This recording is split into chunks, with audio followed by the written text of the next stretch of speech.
Hello అండి, అందరికీ నమస్కారం. వెల్కమ్ టు మై ఛానల్ ఆహా ఏమి రుచి. వేసవికాలం అంటే ఎండలే కాదండి, నోరు ఊరించే మామిడికాయలు కూడా.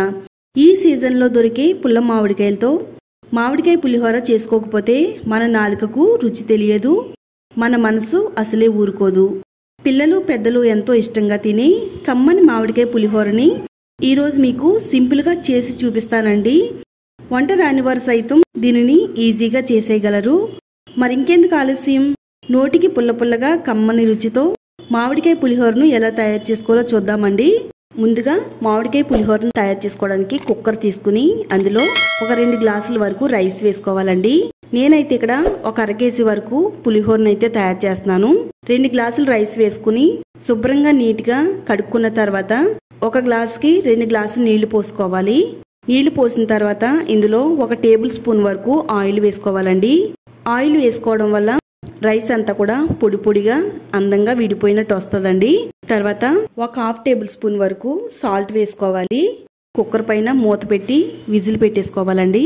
ఇప్పుడు ఒక 2 నుంచి 3 విజిల్స్ వచ్చేంత వరకు కుక్ చేసుకోవాలి. మామిడికాయ పులిహోరను తయారు చేసుకోవడానికి మీడియం సైజులో ఉండే ఒక 2 పుల్ల మామిడికాయలు తీసుకోవాలండి. కొంచెం పులుపు ఎక్కువగా ఉండే మామిడికాయలు తీసుకుంటే మనకి పులుపు అనేది సరిపోతుందండి. ఈ సైజులో ఉండే మామిడికాయలు తీసుకుని పైనుండే తొక్కు మొత్తం ఇలా ఫీలర్ సహాయంతో ఫీల్ చేసేసుకుందాము. ఇలా తొక్కు మొత్తం 2 కాయల్ని కూడా తీసేసుకున్న తర్వాత గ్రేటర్తో ఈ 2 మామిడికాయల్ని కూడా చక్కగా తురుముకుందామండి. ఇలా రెండింటిని కూడా తురుముకుని ఈ తురుముని ఒక బౌల్లో వేసుకుందామండి. తర్వాత స్టవ్ పైన కడాయి పెట్టుకుని కడాయి వేడైన తర్వాత స్టవ్ని సిమ్లో పెట్టుకోవాలండి. ఇప్పుడు ముందుగా 1/2 టేబుల్ స్పూన్ వరకు మెంతులు వేసుకోవాలి. తర్వాత 1/4 టేబుల్ స్పూను మిరియాలు, 1/4 టేబుల్ స్పూను జీలకర్ర, 1/4 టేబుల్ స్పూను ధనియాలు వేసుకుని స్టవ్ని సిమ్లో పెట్టుకుని దోరగా ఫ్రై చేసుకోవాలండి. ఇలా లైట్గా దోరగా ఫ్రై చేసుకుంటే పులిహోర చాలా కమ్మగా ఉంటుందండి. తర్వాత మనం ఇందులో 1/2 టేబుల్ స్పూన్ వరకు నువ్వులు వేసుకోవాలి. నువ్వులు ముందుగా వేసుకుంటే త్వరగా మాడిపోతాయండి. ముందుగా వేసినవన్నీ కూడా లైట్గా దోరగా ఫ్రై అయిన తర్వాత నువ్వులు వేసుకుని ఇలా మనం వేయించుకోవాలి. ఇవన్నీ కూడా బాగా ఫ్రై అయిన తర్వాత ఒక బౌల్లోకి అయితే వేసుకుందామండి. ఇప్పుడు అదే కడాయిలో ఒక 3 నుంచి 4 టేబుల్ స్పూన్లు ఆయిల్ వేసుకోవాలండి. పులిహోరకి ఆయిల్ అనేది ఎక్కువగా పడుతుంది కాబట్టి ఒక 4 టేబుల్ స్పూన్ల వరకు ఆయిల్ వేసుకోవాలి. ఆయిల్ వేడైన తర్వాత ముందుగా మనం వేరుశనగ గుళ్ళని వేయించుకోవాలండి. స్టవ్ని సిమ్లో పెట్టుకుని లైట్గా దోరగా ఫ్రై అయ్యేంత వరకు ఫ్రై చేసిన తర్వాత ఒక 2 టేబుల్ స్పూన్లు పచ్చిశనగపప్పు వేసుకోవాలి. తర్వాత ఒక స్పూను ఆవాలు వేసుకోవాలి. 1 స్పూను మినపప్పు వేసుకోవాలి. వీటన్నిటిని కూడా చక్కగా దోరగా ఫ్రై చేసుకోవాలండి. ఒక 2 టేబుల్ స్పూన్ల వరకు జీడిపప్పు వేసుకుని ఫ్రై చేసుకుందామండి. జీడిపప్పు కూడా లైట్గా ఫ్రై అయిన తర్వాత ఇందులో ఒక 2 ఎండు మిరపకాయలు తీసుకుని ఇలా 2గా కట్ చేసుకుని వేసుకుని ఫ్రై చేసుకోవాలి. సన్నగా కట్ చేసి పెట్టుకున్న అల్లం తురుముని వేసుకోవాలండి. అల్లం కూడా కొద్దిగా ఫ్రై అయిన తర్వాత ఒక 7 పచ్చిమిరపకాయలు తీసుకుని మధ్యలో ఘాట్లు పెట్టుకుని వేసుకోవాలండి. పచ్చిమిరపకాయలు వేసిన తర్వాత ఇందులో ఒక 3 రెబ్బలు కరివేపాకును కూడా వేసుకుందాము. కరివేపాకు వేసుకుని మొత్తం ఈ తాలింపు అంతా కూడా చక్కగా మంచిగా ఫ్రై అయ్యేంత వరకు స్టవ్ని మీడియంలో పెట్టుకుని ఫ్రై చేసుకుందామండి. ఇవన్నీ కూడా లైట్గా దోరగా ఫ్రై అయిన తర్వాత ఇందులో ఒక 1/4 టేబుల్ స్పూన్ వరకు ఇంగువ వేసుకోవాలండి. పులిహోరలో ఇంగువ చాలా రుచిగా ఉంటుంది, తప్పకుండా వేసుకోండి. మొత్తం అన్నీ కూడా మంచిగా లైట్గా దోరగా ఫ్రై అయిన తర్వాత మనం ఆల్రెడీ మామిడికాయలు అయితే తురుము పెట్టుకున్నాం కదా, మామిడికాయల తురుములో సగం తురుముని ఈ తాలింపులో వేసుకుని ఫ్రై చేసుకోవాలి. అంత తురుముని ఒకసారి వేసుకోకూడదండి, సగం వేసుకుని సగం పక్కన పెట్టుకుందాము. మామిడికాయ తురుము వేసిన తర్వాత ఇందులో ఒక 1/2 టేబుల్ స్పూన్ పసుపు, 1 స్పూన్ వరకు సాల్ట్ వేసుకోవాలి. మనం ఆల్రెడీ రైస్ వండేటప్పుడు సాల్ట్ వేసుకున్నాం కదా, ఇందులో 1 స్పూన్ సాల్ట్ వేసుకుంటే సరిపోతుంది. ఇప్పుడు ఇవన్నీ కూడా చక్కగా ఆయిల్లో ఫ్రై అయ్యేంత వరకు ఫ్రై చేసుకోవాలి.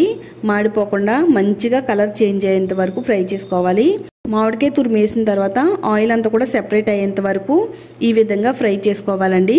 ఇప్పుడు స్టవ్ ఆఫ్ చేసేసుకుని తాలింపుని పక్కన పెట్టుకుందాము. నెక్స్ట్ ఇప్పుడు మిక్సీ జార్ తీసుకుని మనం ఆల్రెడీ ముందుగా వేయించుకున్న వీటిల్ని మిక్సీలో వేసుకుని మెత్తని పౌడర్ కింద గ్రైండ్ చేసి పెట్టుకుందామండి. ఇలా వీలైనంత మెత్తని పౌడర్ కింద తయారు చేసి పక్కన పెట్టుకుందాము.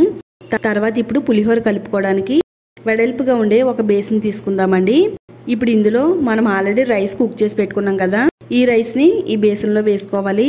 వేడి వేడి అన్నాన్ని వేసుకుని పులిహోర కలిపితే పులిహోర చాలా కమ్మగా టేస్టీగా ఉంటుందండి. ఈ రైస్లో మనం ఆల్రెడీ పొడి చేసి పెట్టుకున్నాం కదండి, ఈ పొడిని వేడివేడి అన్నం పైన ఇలా చల్లుకోవాలండి. ఇప్పుడు ఒక 2 నుంచి 3 రెబ్బలు పచ్చి కరివేపాకు వేసుకోవాలండి.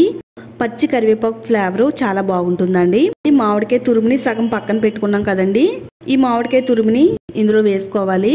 మామిడికాయ తురుముని అయితే మనం తాలింపులో వేసాం కదా, మిగతా మిగిలిన సగాన్ని కూడా ఈ వేడివేడి రైస్ పైన వేసుకుని కలిసేటట్టుగా బాగా కలిపేసుకోవాలండి. మనం మామిడికాయ పులిహోరని ఇలా చేసుకుంటే చాలా రుచిగా కమ్మగా పుల్లపుల్లగా ఉంటుందండి. ఇలా మనం రైస్లో తాలింపు అంతా కూడా ఎక్కడ కూడా వైట్ రైస్ అనేది కనబడకుండా చేత్తో కలిపేసుకుంటే మనకి చాలా చక్కగా పులిహోర అంతా కూడా కలిసిపోద్దండి.